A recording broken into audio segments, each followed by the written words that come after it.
Hay nako, tapos na naman ang isang araw ng pagtatrabaho ng isang OFW dito sa Singapore. Alam niyo ba mga ka-OFW na parang pinigana naman ang utak ko buong araw?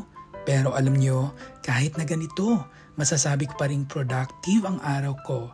Kasi nga, minsan kahit na ang dami mong ginagawa at kahit pakiramdam mo nawawala na ang mga brain cells mo, ang importante, may natatapos. Parte na yata talaga ng buhay namin mga OFW ang stress. Kahit saan ka man nagtatrabaho, mapa-opisina, mapabahay, mapa-ospital o kahit ano pang sektor, pare-pareho lang tayo. Yung pressure, check. Yung deadlines, check. Yung oras na parang hindi sapat, check. At syempre yung mga boss na may kanya-kanyang mood swings, check na check. Pero sa totoo lang ka OFW, hindi mo talaga matatakasan yung stress. Parang aswang lang yan. Laging nandyan kapag di mo inaasahan. Pero okay lang yan ka OFW. Kumbaga, challenge yan na kailangan nating harapin araw-araw. Ang trabaho kasi ka OFW, wala talagang madali. Kahit saan ka pa magpunta, mapa Singapore man, mapa Dubai o kahit dyan sa Pilipinas, aba, mai-stress ka pa rin. Pero syempre, iba yung pagiging OFW, no? Kasi bukod sa workload, iniisip mo rin ang pamilya mo sa Pinas. Kung nakakain na ba sila, kung bayad na ba ang kuryente, at ang tanong ng bayan, kung nakapag-load na ba si nanay sa GCash. Nakaka-relate ka ba? Ganyan tayo eh. Sobrang dami nang iniisip. Minsan nga iniisip ko, di kaya habang pinipiga ang utak ko sa trabaho, pinipiga din ng stress yung ulo ko sa bahay? Double whammy mga ka-OFW. Pero alam nyo mga ka-OFW, habang tumatagal ka sa pagiging OFW, natututunan mo ring harapin ang lahat ng yan. Yung stress, minsan nagiging kaibigan mo na. O diba? Weird pero totoo. Kasi natututo kang mag-adjust. Di ka na basta-basta nagpapanik kapag may problema. Kundi sinasabayan mo na lang ng diskarte at dasal. Hindi ka natakot sa mga challenges kasi alam mo na eh. Kaya mong lampasan. Kaya nga believe ako sa atin mga ka-OFW. Kumbaga, parang sanay na tayo mag-multitask.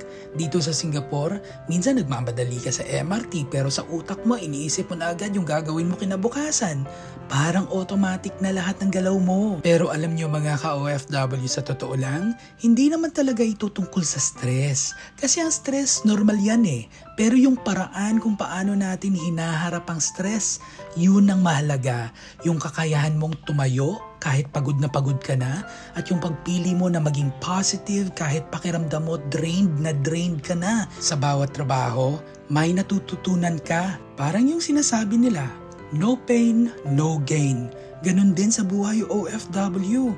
Pagod ka, pero kapag nakita mo naman yung resulta ng pinaghirapan mo, yung savings mo, yung naipapadala mo sa pamilya mo, yung naipatayo mong bahay, yung naipatayo mong sari-sari store, aba, worth it lahat. Isang ngiti lang ng mga anak mo o isang salamat anak mula kay nanay, parang magic na. Yung lahat ng stress, bigla na lang nawawala.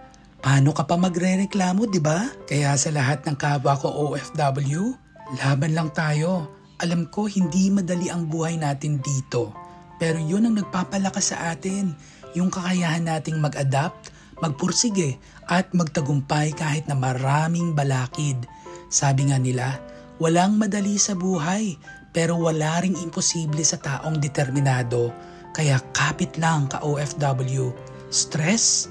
Bring it on. Kasi bawat stress na dinadaanan natin, may aral na kasama. At sa bawat aral, mas nagiging matatag tayo. So pahinga muna tayo ngayon mga ka-OFW ha.